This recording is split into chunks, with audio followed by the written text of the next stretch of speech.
Bon, alors d'abord, ça devait être au début, pardon, je fiche la pagaille comme d'habitude.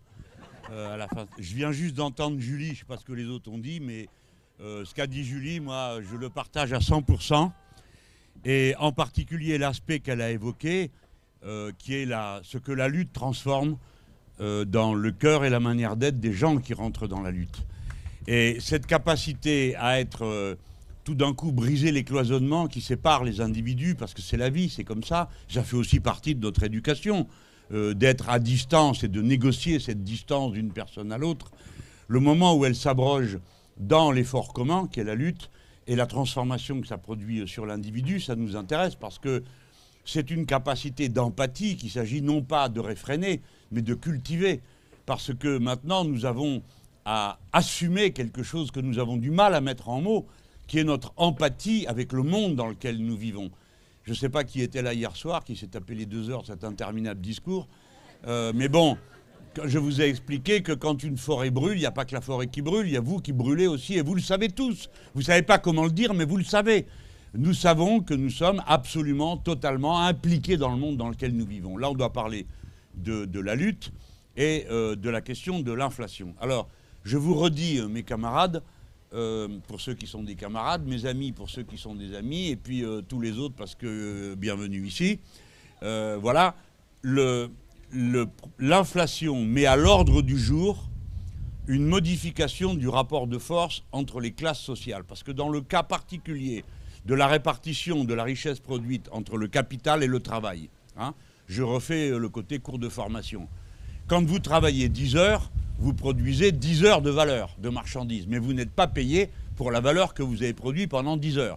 Vous êtes payé pour la valeur de, je sais pas quoi, je vais dire un chiffre au hasard et que ça n'aille pas être trop compliqué parce que pour les maths, c'est pas mon domaine, mais vous êtes payé la valeur de 2 heures de ce que vous avez produit ou 1 heure de ce que vous avez produit.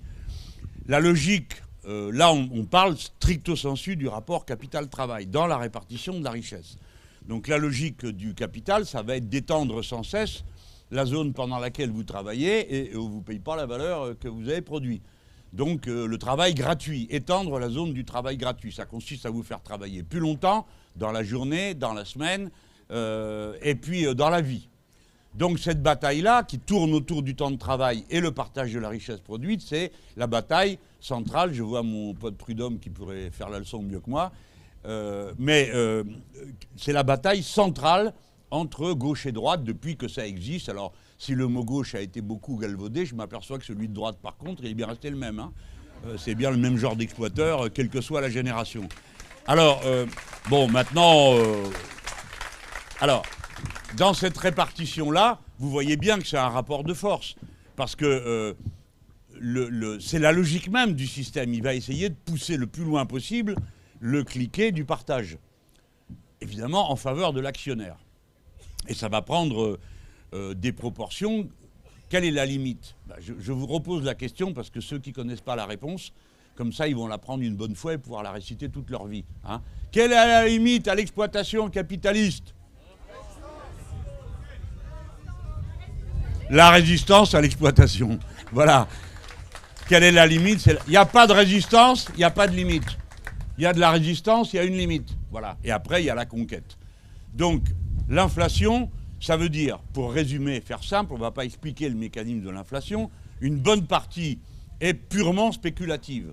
C'est-à-dire, des gens ont décidé d'augmenter le prix auquel ils vendaient une marchandise sans qu'il y ait eu, au point de départ, une augmentation du coût des matériaux de cette marchandise. Ça, c'est un premier aspect.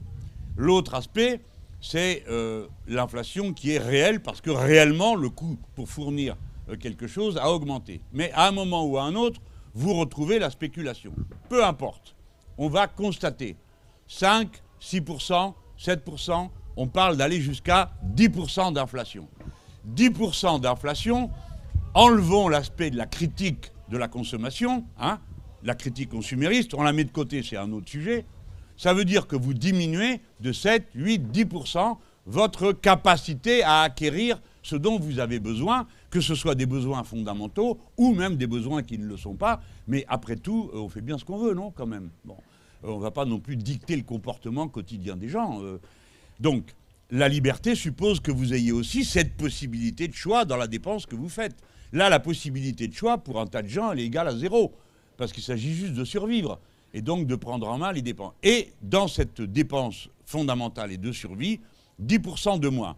Mais ce n'est pas juste que vous perdez 10%, c'est que ça modifie le rapport de force. Parce que l'autre en face, il n'a pas diminué de 10% ce qu'il prend. Tout le monde suit? Ou je recommence? Ah. Une fois, j'ai fait ça dans un meeting. Je parlais des impôts. J'ai dit, tout le monde a compris. Il y a un mec pour rigoler. Il dit, non, pas moi. Je dis, je recommence. Tous les autres, ah pas, non. Il y en a encore pour 2 heures. Je vois que l'expérience vous a rendu prudent avec moi. Non, non, je recommence pas, promis. Bon. Donc, si vous allez perdre 10 et l'autre, il perd rien, si en même temps la masse de richesse s'est accrue, et donc la masse accumulée par quelques-uns, clairement, ça modifie le partage, la condition de base du partage. Plus pour un, moins pour l'autre. Bon, mais ces choses-là, c'est pas que de la mathématique, c'est des rapports vivants, humains. Donc, par la force des choses, l'inflation est un accélérateur de la lutte de classe. Parce que même si vous êtes le ramollo de service qui est toujours d'accord avec tout, il y a un moment où vous êtes d'accord, vous n'êtes plus du tout d'accord, parce qu'il s'agit de se passer de gaz, ou parce qu'il s'agit de se passer d'électricité, ou parce qu'il s'agit de supprimer un repas de plus, alors que vous en avez déjà supprimé un. Donc c'est un accélérateur de lutte de classe, parce que même la personne la plus...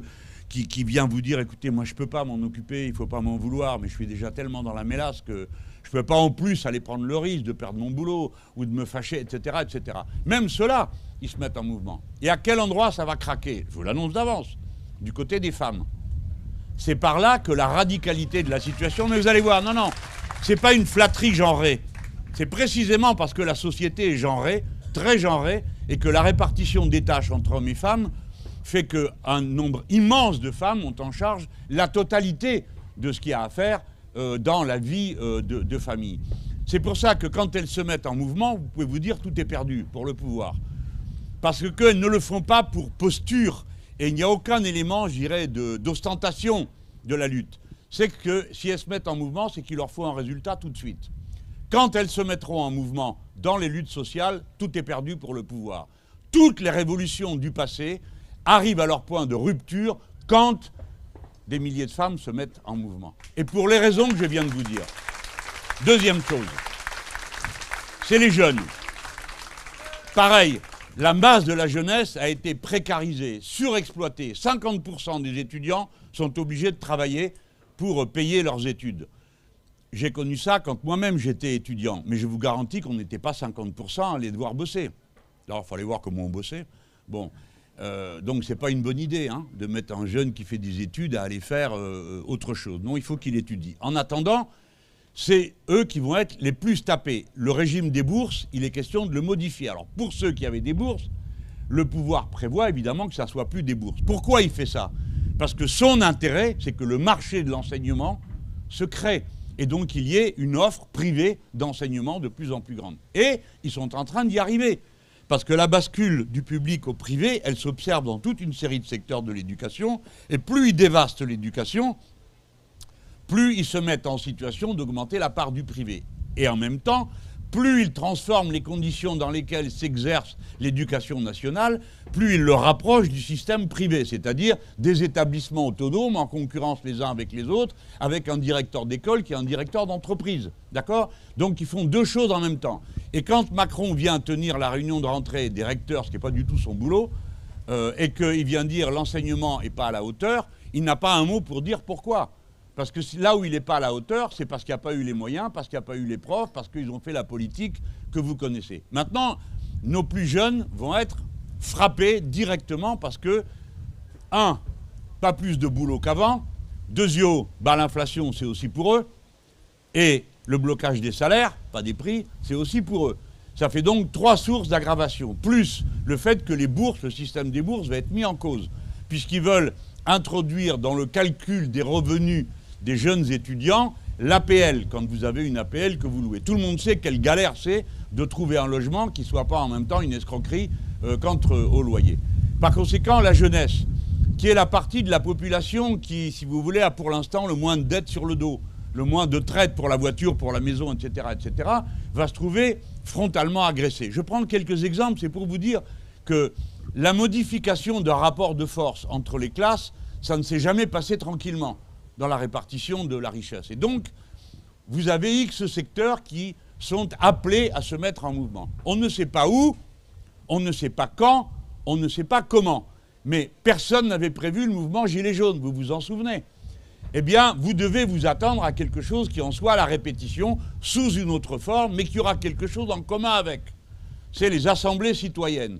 C'est-à-dire des gens se regroupent, se mettent à discuter, décident de leur action et ils mettent en place quelque chose qui ressemble à un double pouvoir. Le double pouvoir, c'est vous êtes à un rond-point, les flics vous disent dégagez de là et vous vous dites non, on reste. Bon, il y a deux pouvoirs. Vous savez comment ça se termine? D'accord? Non, mais d'accord, mais c'est une réalité. Les gens l'ont fait, ont été courageux, ont essayé de dépasser ça. Et la pente que va prendre le pouvoir macroniste, c'est celle de la violence. Parce que, fondamentalement, le néolibéralisme est antidémocratique. Parce qu'ils ne peuvent pas supporter que les gens se mêlent de leurs affaires en commençant par voter. Ce n'est donc pas par hasard et pas par la volonté, d'une manière générale, des fonctionnaires de police, même si on trouve toujours des gens pour faire les basses besognes, que 32 personnes ont été éborgnées. Un ou deux, on aurait pu dire, on a manqué de discipline ou d'organisation. 32, c'est une méthode. L'éborgnement, la violence, la cruauté fait partie des méthodes de répression. Donc, mes amis, notre tâche dans cette affaire, ça va être évidemment de participer à toute forme de lutte qui se met en place pour le maintien, le droit à la dignité. Parce que c'est de ça dont on parle. Il s'agit pas, on n'est pas en train de faire, comme il dit, défendre l'abondance. Parce que d'abondance, il n'y en a jamais eu. Ni dans la nature, il y avait le gaspillage. Ni dans la vie des gens, la seule abondance qu'il y a, c'est ceux qui se sont remplis les poches en aussi peu de temps, puisque en 2 ans, les milliardaires français ont gagné autant de fric que pendant les 23 années précédentes. D'accord? Donc, chez eux, c'est l'orgie, quoi. Hein? Ouais, non, mais vous faites bien de les huer, parce qu'il y a une limite à tout. Hein? Même le fait d'être riche n'excuse pas le fait qu'on soit devenus des pillards. Et c'est ce qu'ils sont devenus. Ils sont à la charge de la société. Nous avons des riches qui nous coûtent trop cher. On voudrait avoir des riches qui nous coûtent moins cher. On voudrait avoir des patrons qui nous coûtent moins cher. Parce que comme il y a des ouvriers qui coûtent moins cher, on aimerait avoir des patrons qui coûtent moins cher. Les riches de notre pays vivent au-dessus des moyens de notre pays. Voilà, je vous les retourne toutes une par une. Hein. Et n'ayez pas de honte à le faire, hein, parce que c'est tout ce qu'ils méritent. Et comme l'a dit une fois... vous voyez, je ne vais pas vous citer Karl Marx, mais Josiane Balasco.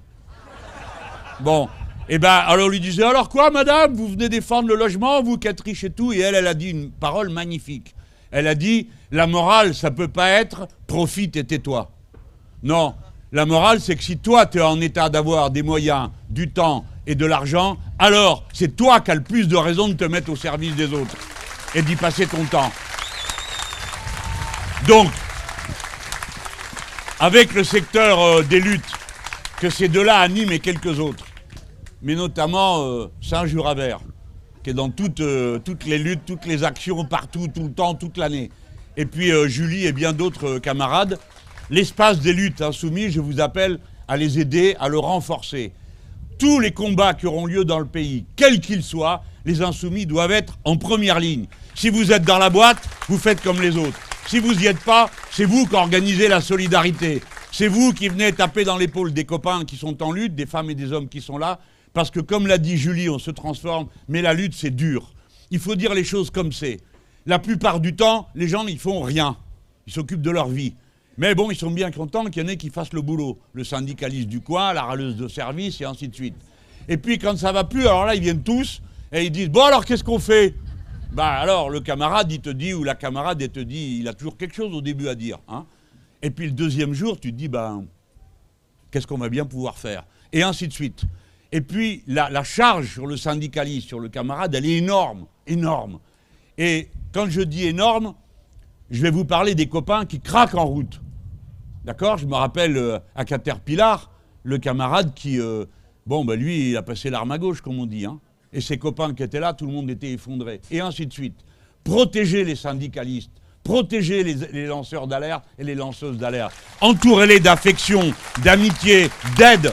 Renseignez-vous pour savoir. Parce que le gars ou la fille ne va pas vous raconter sa vie. Mais si ça se trouve, la lutte, elle tombe au pire moment pour lui ou pour elle. C'est déjà la merde à la maison et en plus, tu te retrouves avec un truc pareil sur le bras. Puis quand tu rentres à la maison, des fois, on te dit, bon, c'est pas fini votre truc ? Bon, et qui c'est qui va payer la traite de la maison? On a besoin de la paye, etc. Vous le savez, ça c'est la vraie vie, hein, celle que vivent des milliers de gens. C'est pas mon cas, tout le monde le sait, mais je suis passé par cette case-là aussi, et c'est pas une raison pour ceux qui sont pas dans cette case-là de pas se soucier de ceux qui y sont. Aidez-les de toutes vos forces pour les aider à tenir bon, à continuer le combat, parce que leur combat victorieux, c'est nous tous que ça sert. Voilà. Notre intérêt est qu'il y ait une bataille générale. Je vais vous le dire plus médiatiquement.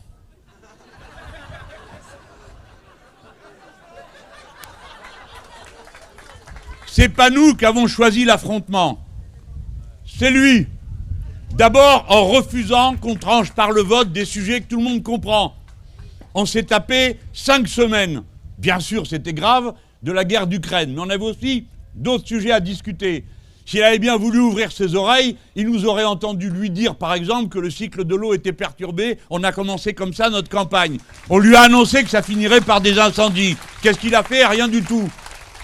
Maintenant, on lui annonce que dans tout le sud-est de la France, il va tomber des trompes d'eau en septembre et en octobre. Qu'est-ce qu'il fait? Rien. On lui a dit, puisque le prix de l'énergie augmente, allez voir les Algériens. Pour une fois, on aura une discussion égale, respectueuse de la dignité des Algériens. Et ce n'est pas notre sujet à nous d'aller discuter de savoir pour qui on aurait voté si on était Algérien. Il y a un gouvernement et c'est avec lui qu'on traite. Et ce gouvernement, nous devions traiter quoi? Échanger du pétrole et du gaz à des prix raisonnables contre des céréales à des prix raisonnables parce qu'ils ont besoin de céréales et nous, on a besoin de pétrole. Là-dedans, personne domine personne. Mais comme il n'écoute rien et qu'il n'y comprend rien et qu'il ne sait pas mener les affaires internationales autrement qu'en donnant des ordres et en méprisant les gens, on se retrouve dans une situation absolument folle où les Algériens, ils ont tiré leur épingle du jeu, qu'ils ont vu rappiquer les Italiens et ils leur ont dit, bah ça dépend combien vous payez. Les autres, ils payent bien, très bien, on vous donne tout. Et nous, eh ben rien.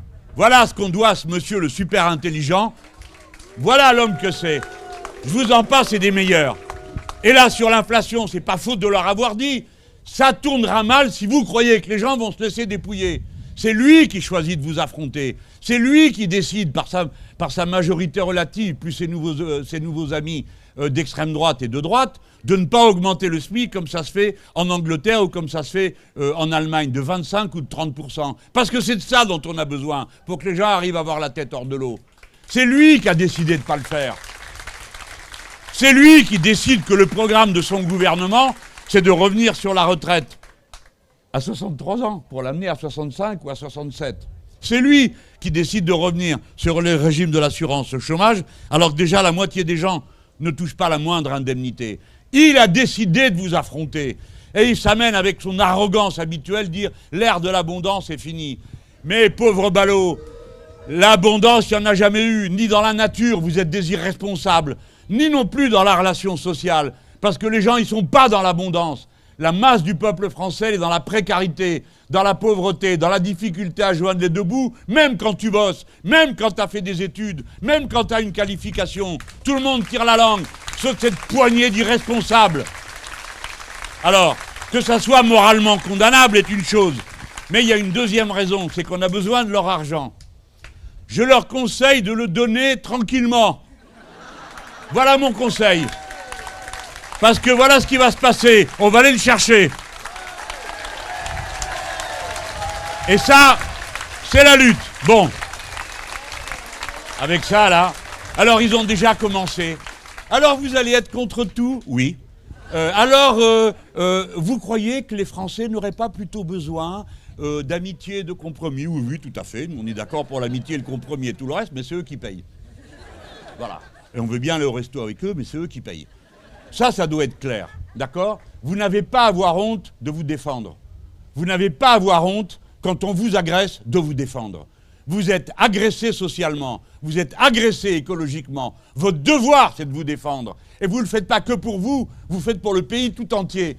Parce que quand ça brûle pour tout le monde. Parce que quand il y a des pauvres, on ne peut pas vivre heureux au milieu d'un océan de malheur. Voilà. Nous incarnons l'intérêt général humain. Et tant que j'en aurai la force, comme quelques autres ici, même si je me mets en retrait, je ne serai jamais en retraite.